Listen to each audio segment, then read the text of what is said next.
Hello, I'm Alan Andres, former member of the Board of the Associates for the past 25 years, with, among other duties, overseeing the establishment and the functioning of the Writer-in-Residence program. On to the introduction. Recently dubbed living literary legend when she was featured on MSNBC's Banned Book Club with Ali Velshi, Lois Lowry is a mother and a grandmother, the author of more than 40 books of fiction, including the aforementioned The Giver, as well as a number of the stars, the Anastasia series, the Tate Family series, and many others. Her books have been translated into more than 30 languages. Several of her books have been adapted for film and stage, and one has become an opera. Born in Hawaii, she grew up in Japan, Pennsylvania, and New York, attended Brown University and the University of Southern Maine, and currently divides her time between the 18th century farmhouse in Maine and West Coast of Florida. So, please join me in welcoming someone whose work Alice Hoffman has noted has a forthrightness and honesty that provides a moral center in a complex and confusing world, a generous, gutsy, singular woman who reminds us that books and love and memories are all that matter. The legendary Lois Lowry. Thank you, Alan. I do not have a prepared speech. I have a list in my hand. I thought about libraries and literature, and I started chronologically addressing those two things and how they've affected my life.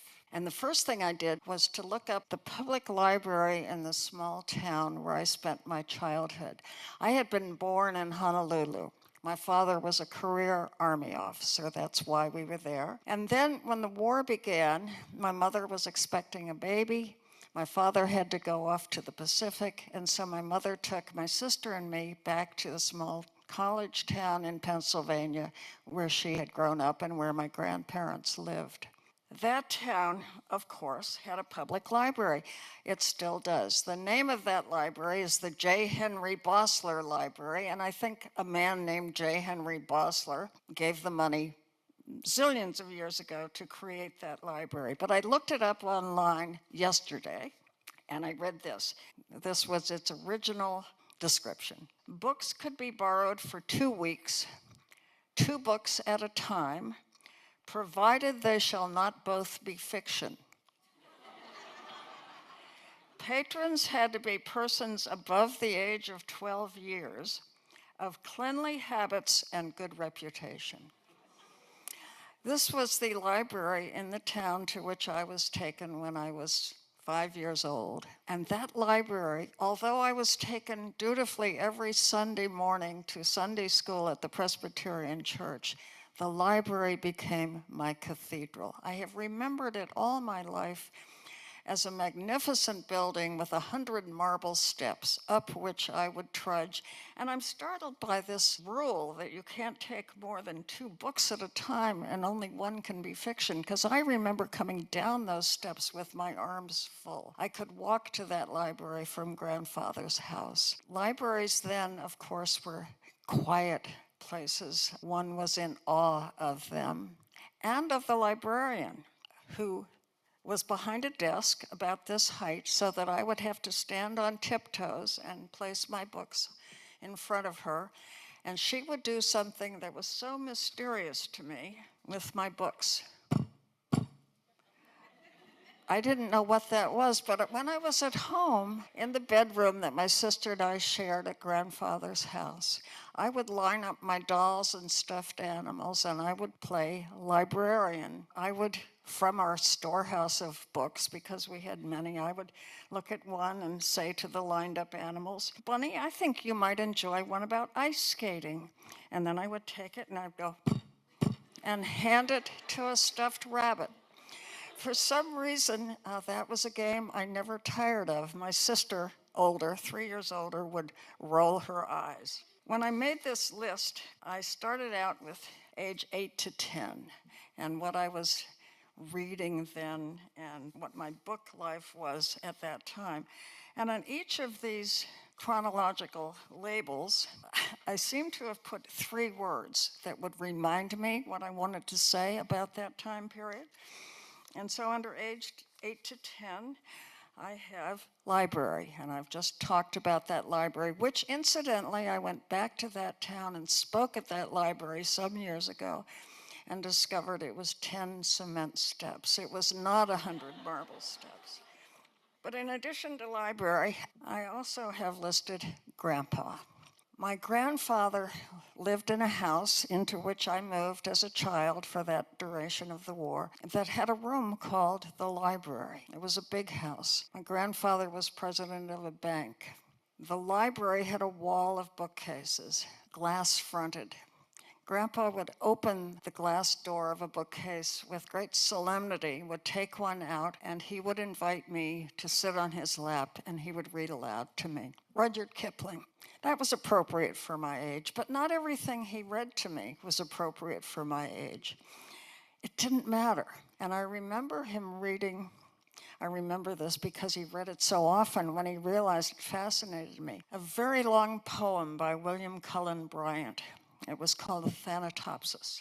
A section of it went like this: as the long train of ages glide away, the sons of men, the youth in life's green spring, and he who goes in the full strength of years, matron and maid, the speechless babe, and the gray-headed man shall one by one be gathered to thy side by those who in their turn will follow them.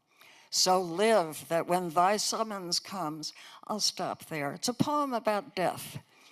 I didn't know that. I didn't care. I loved that listing of the people, the gray-headed man. That was my grandfather, the speechless babe. It wasn't me, but it might have been my doll. What meant so much to me was the man who held me and read those words. As I leaned my face against, he always wore tie and vest and jacket, the tweed of his jacket, my legs hanging off of his knees. And I watched as he read and saw how much he loved the words. And I began to love the words as much as I loved the man.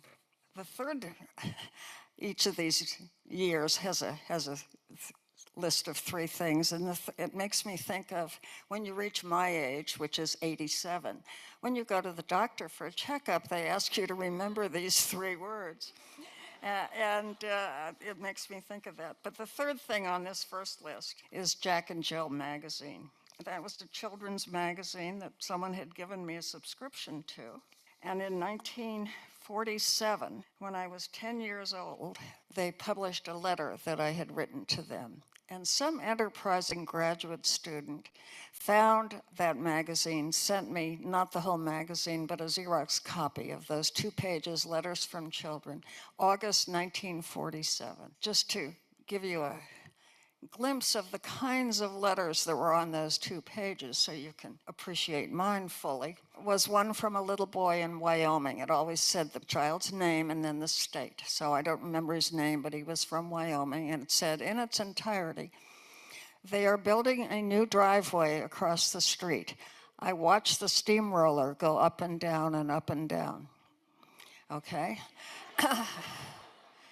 Mine, which had, and it gives the child's age too. Mine has my name, age 10, Pennsylvania, and it says, "I am writing a novel."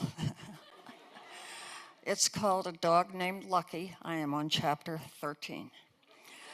I have no memory of that, but I don't think it was a lie. I was always writing a novel. I knew by then that that's what I wanted to do with my life, to use words to create things that would cause people to, like my grandfather, savor them. At the end of World War II, when my father returned home, he could stay only briefly. He had to go back to Japan, to Tokyo, where he would be on the staff of the Tokyo American Hospital.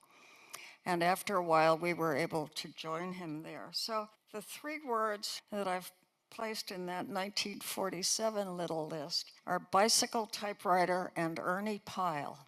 When we arrived in Japan, in Yokohama, by ship, having gotten on the ship in New York, gone down through the Panama Canal up to San Francisco to collect more passengers, and then across the Pacific, it was a month on the ship. My dad met us in Yokohama, and driving us to Tokyo, where we would live, he whispered to me, he said, "I've got a surprise waiting for you." And the surprise was a bicycle. I had just turned 11 years old.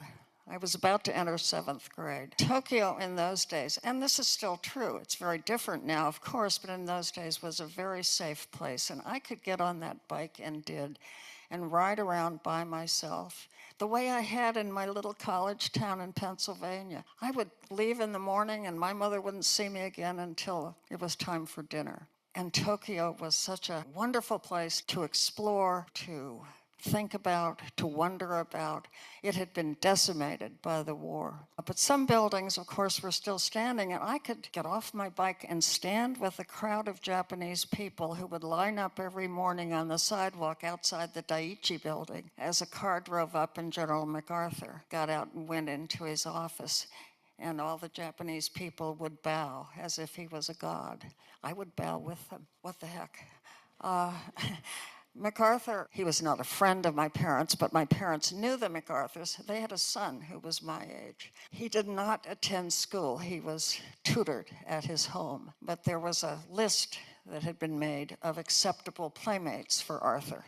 And I was on the list. But Arthur never chose me. It didn't matter. But that bicycle was such an important gift to me, and it was followed on my 13th birthday, which was in March of 1950. We didn't know this, but soon the Korean War would begin and the casualties would be coming in to my father's hospital. But this was March before that happened, and it was my 13th birthday, and my father gave me a typewriter. That seems ordinary now that every kid, including my grandchildren, has computers by the time they're 10. But in 1950, a typewriter was an extraordinary gift. And I've always been grateful to my father for, he was a taciturn man, Norwegian immigrants for parents. Of course, Norwegians never express any emotion. But giving that very expensive, meaningful gift meant that he knew who I was and who I wanted to be. One of the places that I discovered on my bicycle, I mentioned Ernie Pyle as my third person on this list, was a building called the Ernie Pyle Building in Tokyo. It had been a Japanese business building of some sort, commandeered by the Americans and named for Ernie Pyle, whose name I didn't recognize, but my parents did. Ernie Pyle was a very distinguished and much-loved war correspondent who had been killed the last week of the war. And this building was named for him, and it housed the American Library in Tokyo. I could leave my bike outside, and I could go into that library, and there were all the books that I had found and read from my magnificent 100 marble-stepped library in Pennsylvania. There was A Tree Grows in Brooklyn. There was The Yearling. There was The Secret Garden. And it made me connect in a way that would have taken longer had it not been for that book connection, that library connection. It brought part of my American life to what was becoming my Japanese life. Jumping ahead, New York now, 1954. Now I'm 16 years old and about to go to college. My English teacher at the small private girls' school I attended wrote on a paper of mine once, a creative writing assignment. Gave me an A. I always got A's in English, not so much sciences. She had written, "I'm sorry I've lost this. I would like to have this and frame it and put it on a wall," because she had written, "Be sure to go on writing. I think there's a chance you might do something with it." Catherine Klingon was her name. And I see that in my list of 3 words under her name, I've written lions.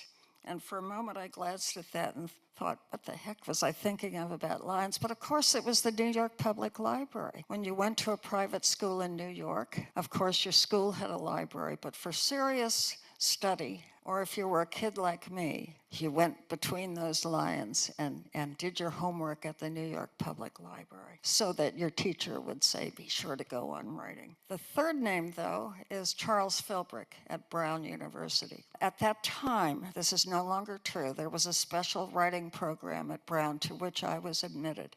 They called it English Expression, and he was one of my professors, and another one who told me that I could do this, that I could be a writer. I was not good at following good advice when I was 17 and 18 years old. And when I was 19, I dropped out of that program and dropped out of Brown University and married a football player and drove across the country to California, having promised to honor and obey him forever. That was a mistake on many levels. But by 1962, which is the next list of three things, I was now 25 years old, and I was living in Cambridge, Massachusetts. We were living in Cambridge, Massachusetts. I was expecting my fourth child. My husband was at Harvard Law School. We had no money. We lived in an apartment in Cambridge that cost $90 a month, if you can imagine that. That was cheap, even in 1962. I convinced my husband to babysit one night a week, and I enrolled in a Harvard extension class in writing. I still wanted to be a writer. I had just gotten sidetracked by the first baby when I was 21, and then the second baby when I was 22, and then the third baby when I was 24. Now I was pregnant with the fourth baby, and I still wanted to be a writer, and my husband said, okay, Wednesday nights. And I went off to the class in September of 1962, once a week. Baby, my son Benjamin, was born on November 5th, and I missed only that week of class. But prior to that week, the classes through September and October were so exhilarating. I would come home excited about writing again. I would take out the typewriter that my father had given me when I was 13, Smith Corona. I had taken it to college with me. I still had it. And I would work on the assignments. I would get up early in the morning, and there would be something exhilarating to think about and put words on the page. And then invariably, a baby would start to cry, or there would be footsteps coming down the hall of that crummy apartment, and there would be a child in pajamas with feet and cough medicine staining the front, and the child would say, my ear hurts, and I would put the typewriter away and go back to what really was my first task, and one that I loved. And I didn't finish the class. I went back after the baby was born. I went back the next week, thin again, suddenly, and the professor, meaning to be humorous, looked at me and said to the class, well, she's done something creative this semester. I didn't go back. I just couldn't manage it at that time. I'm jumping ahead now. It's 1972, which makes me 35 years old. By now, my husband is a lawyer in Portland, Maine. I can't do the math quickly, but in 1972, I think the kids were probably 11, 12, 14, and 15. The first name on the list is Jeopardy! The quiz program Jeopardy! Had just begun. It's still going, so it's been, 50 years. The kids and I used to watch that show, and I'm good at trivia, and the kids were impressed. Mom got every answer tonight. And they kept saying, Mom, look, at the end of the show, it says send a postcard if you want to be on the show. And so I did. My husband was unamused by this. Next thing I knew, they wanted me to come to New York, at my own expense, I should add, and be on the show. And so I announced to my lawyer husband that I was going to take a bus to New York and do this bizarre thing. And I did. I did not win. I was not the champion, but I didn't disgrace myself. I was ahead for most of the game until the final question, of which the category was sports. And I had fallen into a kind of euphoria because I was so far ahead, and I bet most of my money. And I answered, I don't remember how the question was phrased, but my answer was Roger Maris. Both of my sons, age 11 and 14, knew that it was Whitey Ford, and so did the other two contestants. So I left New York and took a bus back, but not before I did something I guess it isn't really that odd, but they gave each contestant, as you were leaving, a board game, a Jeopardy board game. It was not wrapped in plain brown paper. You had to walk out onto Madison Avenue carrying a huge Jeopardy game. And people pointed at you and said, she must have been a, and it seemed to me so embarrassing that I inched my way to a trash can and dumped my Jeopardy game, got on my bus, and went home. I had won some money, not a lot, but enough that I replaced the Smith Corona portable typewriter my father had given me when I was 13, and I bought an electric typewriter. It was still a typewriter. It wasn't anywhere near a computer, but you could plug it in, and it hummed, and it didn't require as much pressure on the keys. But something happened.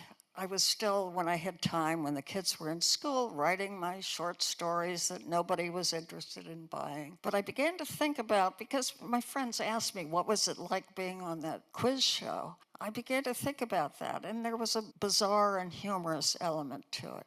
And so I wrote about that. For example, when I got there to the studio, they spent a great deal of time having us, the three contestants, read pages of rules and sign various pages. But I did know that one of the things I had signed and agreed to was that I would not argue with the host. The host of that time was named Art Fleming. I must not argue with Art Fleming. I signed my name. Then the music begins to play and the contestants walk out onto the stage and take their, at that time it was seats. I think the contestants now stand. And we sat there, and when Art Fleming took his little index cards and talked about each of the contestants the way they do, and he got to me and he misread the index card.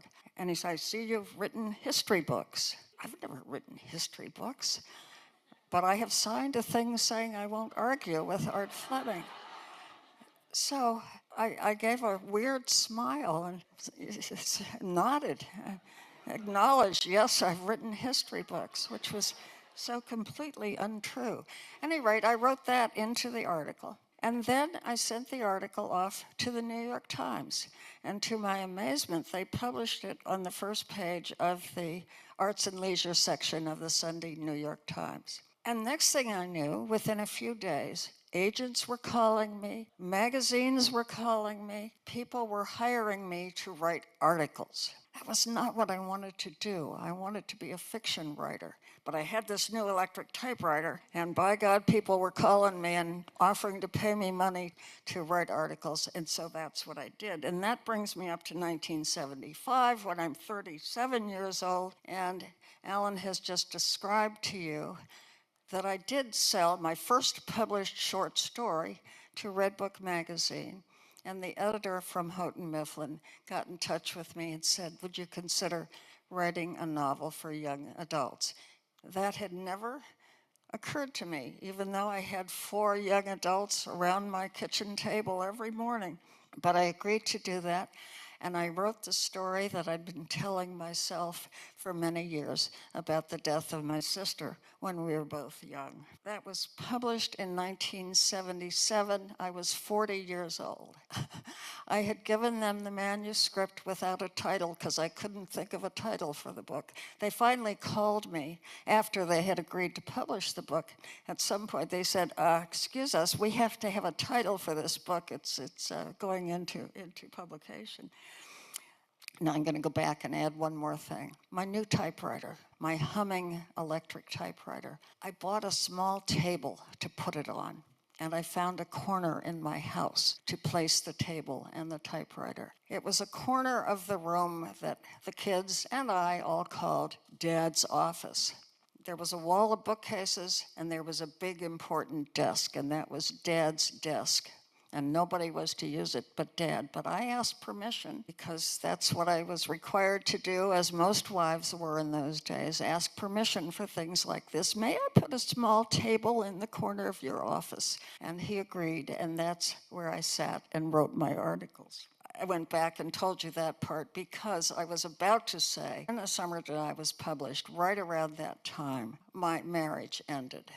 And I took my typewriter my camera, my car, and my clothes, and I moved into a furnished apartment over a garage. 2 of my kids were in college, the other 2 were in high school, and they came to me on weekends. I had no money. Have I mentioned my husband was a lawyer? He represented both of us when I wanted to leave. So I was very poor, and I sat there with that typewriter working very hard. And one day I got a phone call. I was working on my next book, A Summer to Die, had just been published. I got a phone call from a man who introduced himself as the president of the International Reading Association. And he told me that my first book had been selected. They gave that book their award, the IRA award for best first book of the year.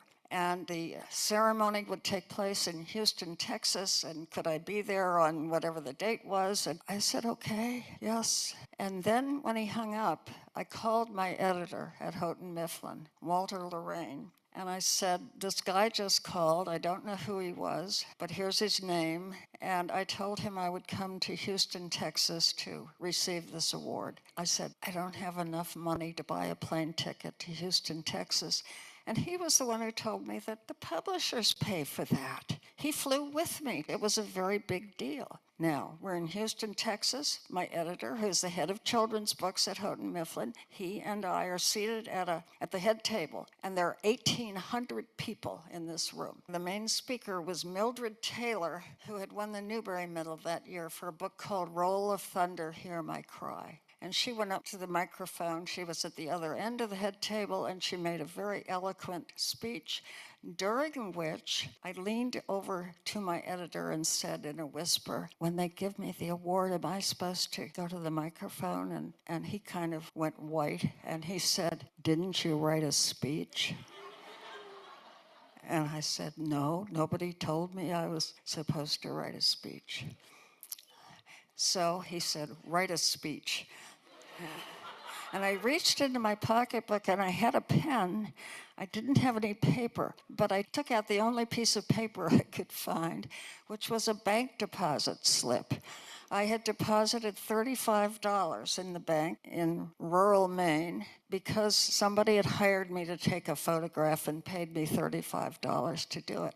And so when the head of the International Reading Association called me forward and gave me a check for $1,000, I made my little speech, and I told them I was holding a bank deposit slip, and that had been my entire income the previous month. The $1,000 meant a great deal to me. I'm just remembering, too, that this is an aside. Walter Lorraine, that editor, was a literary light here some years ago, and I was asked to introduce him. I looked before I came here to see if I still had the little introduction I had written. I couldn't find it, but I know what I said, and I think it's apt and still applies. Walter, I knew after high school and before college, had been in the Navy. He had told me about that. He had been on an aircraft carrier. He was one of the guys who's out on the aircraft carrier deck with flags directing planes to come in. And so I told them that at the Literary Lights dinner, that Walter was the guy who said, come faster, move slower, tilt this way, tilt that way, you're doing pretty well, come on in. And if they don't do it right, he's the one who cleans up the mess. And that seemed to me like very good practice for being an editor. So that was my first book, and that award was my first glimpse that maybe someone like me, I had gone back to school, I did have a bachelor's degree in English. Someone like me who had no qualifications for any job, who had never worked except changing diapers, might be able to find a way to make a living doing this. It wasn't that I so loved children's literature, though I did. I had read to my kids every day of their childhood, as my mother had read to me. But what really brought it home was almost immediately the letters I began to get from readers. And I brought 2 of them that I pulled almost at random. One came in just this week because I still get these every day. But I also brought this book with me, one of the Anastasia series. Anastasia's father is a professor at Harvard, English professor, and he's also a poet, and he has several volumes of published poetry. She is, in this book, 12. And it says, One night, Dr. Krupnik had said, "There's a stack of mail on my desk that is giving me gray hair." Dad, Anastasia pointed out, "You don't have any hair." That was true. The top of his head was quite bald. "Well, my beard is getting gray from that mail. When am I ever going to find the time to answer it? I have to correct 300 exams. The publisher wants revisions on the new book." "Oh, don't worry," said her mother. "You'll get to it sometime. Those people don't expect answers." He just groaned and stroked his beard. But Anastasia had thought about it. She liked to write letters. And she never had anyone to write to because nobody ever wrote to her. So the next day, using her father's portable typewriter, she had answered all of his letters. To the man in Des Moines who had sent 3 poems asking Dr. Krupnik to read them and give his opinion, Anastasia wrote, "Dear Mr. Covington, I read all of your nice poems. They are very nice. They are not as good as mine, but that is because I have worked a long time at it and I'm quite famous. Maybe if you work at it some more, yours will be better in the future. I certainly hope so." A girl had written a very peculiar letter from San Francisco. The letter said that Myron Krupnik's love poems had really spoken to where she was at, and she thought they had kindred souls, and she would like to spend some time with him if he was ever in San Francisco. Anastasia answered her, "Dear Lisa, I am a married man with 2 adorable children. I never go to San Francisco, thank you anyway." A librarian in Detroit had written that Dr. Krupnik's new book was very popular in her library. "It was amazing," she wrote, "how often people checked it out." Anastasia answered the librarian, "I don't think it's amazing at all. It is, after all, one of the finest collections of poetry published in the 20th century. I wish you would suggest to them, though, that they buy the book. I don't make any money when they take it out of the library, but if they buy it, I get 10%. Those are fictional fan mail answers. Here are 2 real ones. And this is the one that just came this week.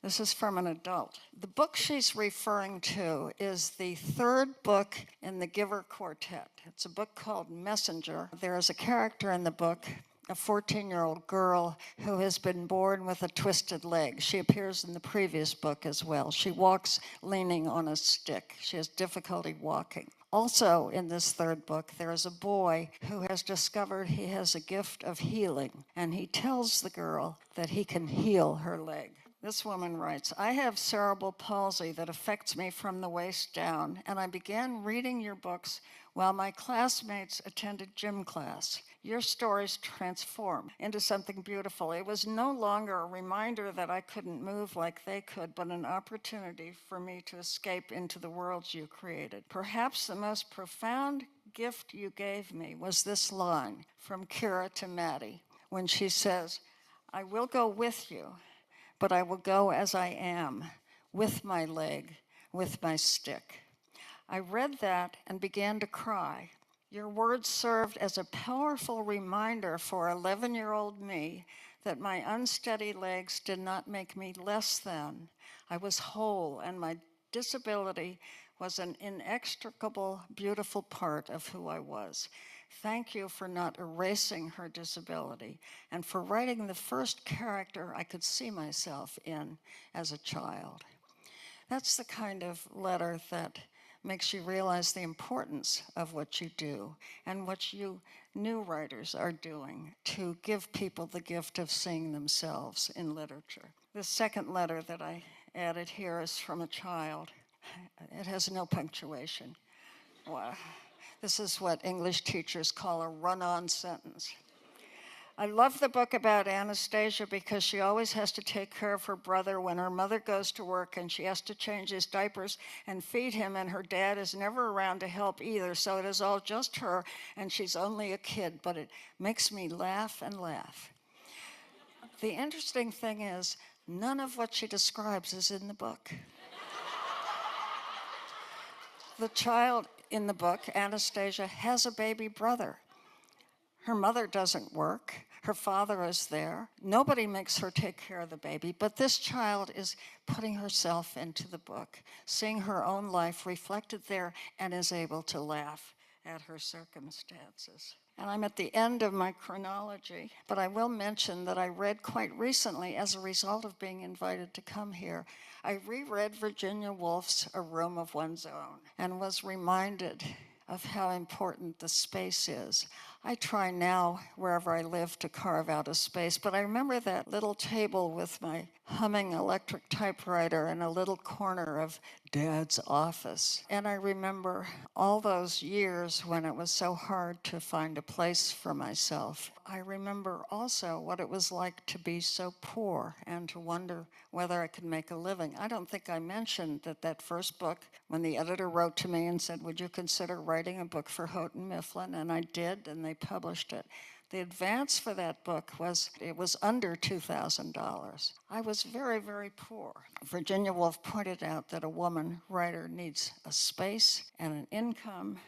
More than that, needs to be acknowledged as valuable. I'm on planes a lot. Every time I'm on a plane, there's somebody sitting next to me, and we usually begin talking. And once it was a violinist from the Cincinnati Symphony. More often it's a biochemist or a stockbroker or a lawyer. Very often it's a lawyer. And then they turn to me and say, what do you do? And I say, a writer, and they brighten because that's an interesting profession. And they say, what do you write? And I say, I write children's books. And they say, oh, cute. And they pick up their magazine because it's not interesting to them, because they don't value it, because they think you write books about talking animals and they're cute. When I was thinking about that and of describing that to you, I realized that out of my many, many books that I have published, I've written 2 about talking animals. And I have brought them with me tonight, and I'm going to read the first paragraph of each. This first one, every character in this book is a mouse. It's beautifully illustrated by Eric Roman, whom I had never met, but he called me at one point and said, is it okay if I put clothes on the mice?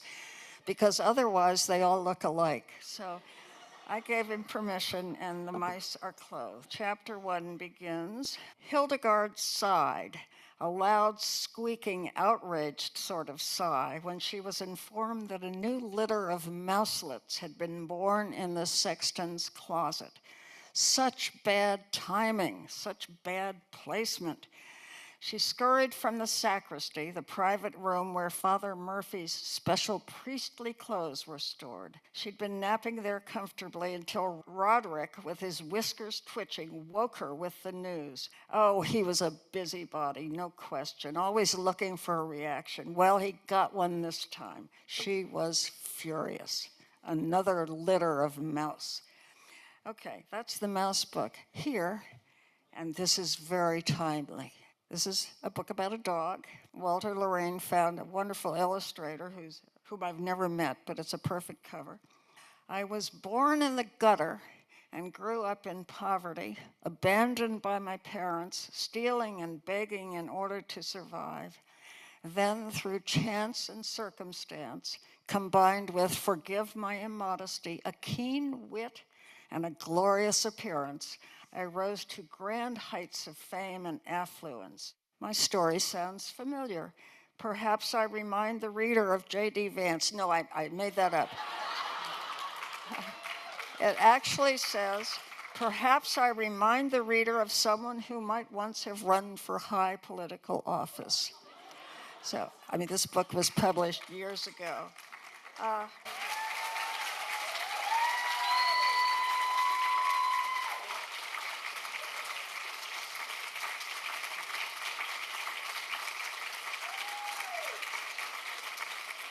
Thank you very, very much. We're grateful for your taking the time to join us tonight. Lois, we're grateful for you gifting us with your wit and your insights about children's and young adult genres. You give the most exciting and riveting non-written speech ever. So thank you for that. I'd also like to, before we go, congratulate Danielle for completing her residency.